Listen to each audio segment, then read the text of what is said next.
Vocals are the first instrument that the average listener pays attention to in a song, so the weight of recording and producing them properly is extremely important.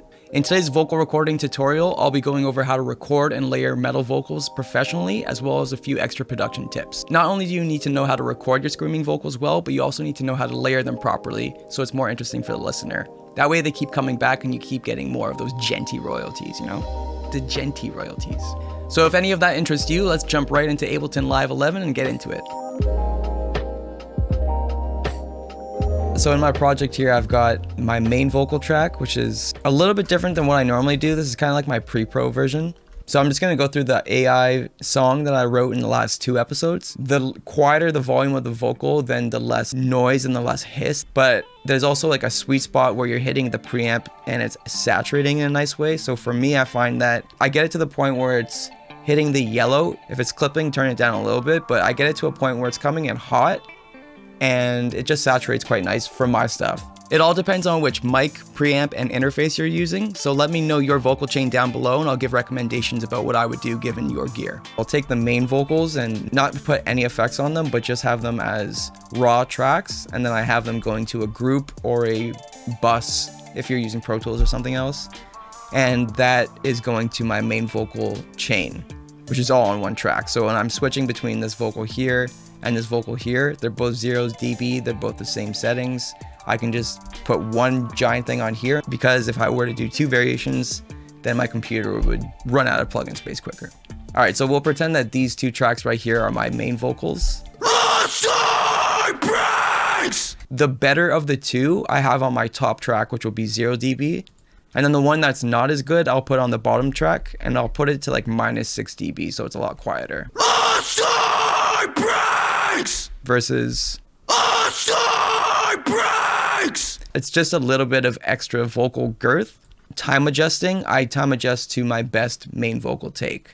So you can see this one looks like this. So I kind of just moved everything to start at the same spot. Cut it.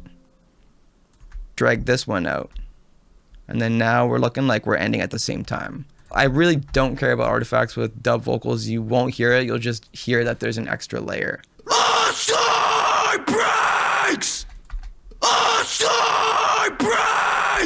I will do this just because I know in theory doing an extra layer will add girth to the screaming. I don't always do this. So for instance, with Structures and None of the Above, our last EP, I did this technique right here with all of the main vocals. Every song was like that, except for Gone and Dead. Gone and Dead was such a thing where there's a lot of pitch changes and it's more of like an emotional vocal performance. If I were to try to dub that one, you would hear a lot of rubbing and out of tune, because it's like, I'm not going to perform it the same way twice. So if it's stuff that's going up and down with pitch, I would suggest only doing 1 layer, because there's going to be a lot of rubbing. Whereas with screaming, being able to do 2 takes of the same main vocal actually makes the vocalist sound a bit stronger and a bit better. When comping longer vocal parts, we obviously want it to sound the best that it can. You're going to record as much as you're comfortable doing vocally before you start like breaking. So for example, in this part, the pills of false salvation, pushed by the false profanation, you're cure for all of. So I record a little bit going into the part. That way when I crossfade them, it's like I recorded 2 different full takes and blended them together. So it's just like a good way of getting enough breath for you to be able to finish the line and make it sound good, but you don't have to do the whole line. And then definitely make sure that you crossfade, and then you just move it over there. The pills of false salvation, pushed by the false profanation, you're cure for all the pain. For me, I listen to the song and I'm listening to the vocal and I'm hearing for parts that I think are good accent parts. So you can hear like right off the bat, I have dubs of 2 low vocals right here. And then I have another one of 2 highs. And together. So as you can see here, I purposely recorded these vocals to be the wrong lyric to illustrate my next point. Be attentive. Go back and listen to your stuff, make sure it's all tight. So depending on my vocal, if it's say like it's mids in the center, my main vocal, I will do layers of left and right low vocals of the same line and left and right layers of high vocals in the same line.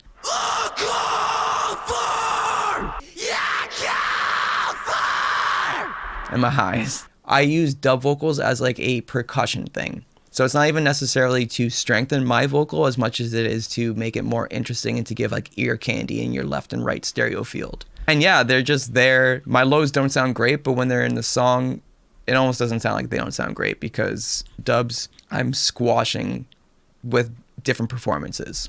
So you'll see throughout this part where I thought that the vocals could use some like percussive accents.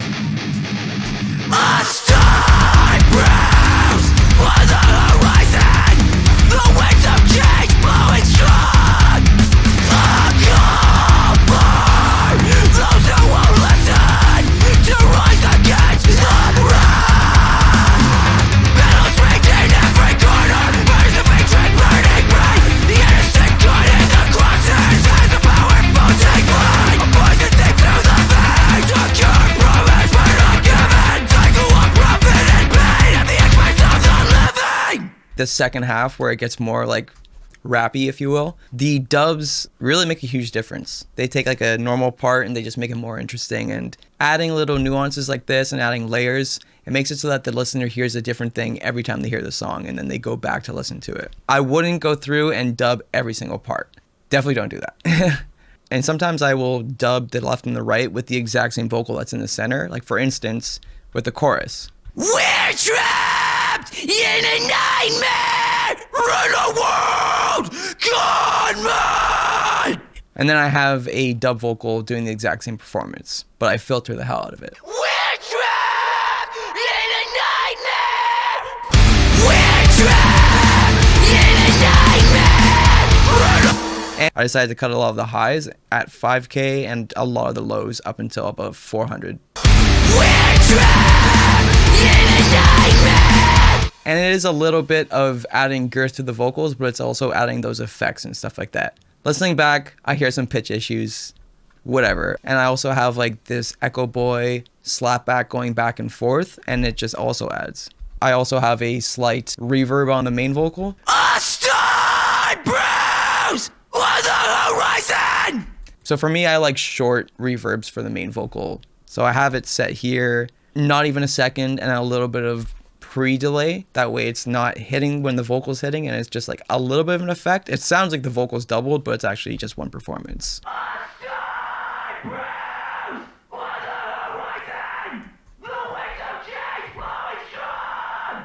Not really doing much, but it's doubling the vocal and making it a bit thicker. I at first tried a long reverb, and it was just really muddying up the entire song, because the dub vocals already have a lot of reverb, so you pick your battles, you know?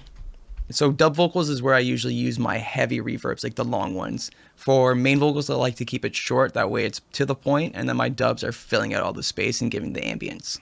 On the horizon! On the horizon! The winds of change blowing strong! The winds of change blowing strong!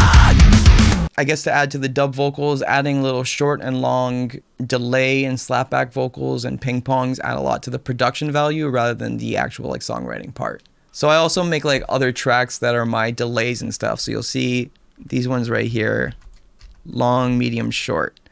I'll go through and I'll take some, so say here for this build up section, I took the main vocal and then I put it on my long reverb track, which is right here. It's got Devil Lock first, and then we've got a little Echo Boy, 100% delay on ping pong mode, a little bit of reverb, and then it's going through and cutting those frequencies. You'll notice that with reverbs, the high frequencies are going to get really disruptive. Sometimes you'll have a song that you're working on and you're like, I don't really want to write a part for this section. Like, I feel like it's cool instrumental, but there's also something that's just like, it's kind of missing something.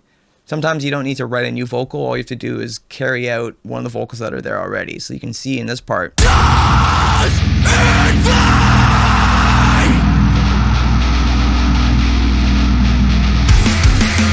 It allows me to not have to put another vocal in there, but give the listener something to listen to. When it's just too late, a broad way, we can make a change. So to wrap it all up, don't clip your preamp. record doubles for your main vocal to make them stronger, split parts into separate takes, overlap them and crossfade them, edit your vocals so that they're tight, dub left and right vocals for percussion or for strength, listen to all your vocals to make sure that they're even the right lyrics, and then finally add your reverbs and your effects in your post-production. So recording vocals is one thing, but mixing them into your song is another. So if you want to learn how to mix your heavy vocals, check out this video right here. Thanks for watching, and I'll see you next time. Don't forget to like, comment, and subscribe because it really makes a difference in the algorithm. Thank you.